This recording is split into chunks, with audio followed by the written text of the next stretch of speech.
ভাঙ্গি জানের হরে কি ওই ভাঙ্গা গাই এনে গাড়াই দিছে নাকি তুই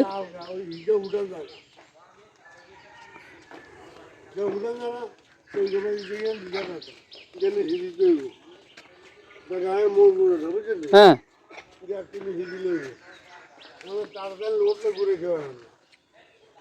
ওইটা লাগে লগে দিয়ে দিছে বুঝতে পারছি আচ্ছা মূল ঘটনা হলো এই যে তার এই যে টানা বান দিছে গাছের লগে মানে এখানে তো ফিলের গোড়া দি ছোটো মোটো কিছু গাছের টুকটা একটা গাড়াইয়া তারপরে তার বাঁধে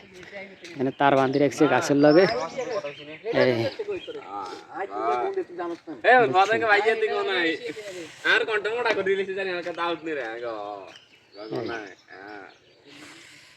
গাছটা জীবনটা তেনা তেনা বানা লাগতেছে সাবে ৫০ শেষ বুঝিনি এটা হইলো ওই পল্লী বিদ্যুতের লোকেরাই গাছি গিয়ে মনে হয় লাগাইছে তাকে বাপ দাদার সম্পদ হ্যাঁ যেটা হাই এটা তাকে বাপ দাদার সম্পদ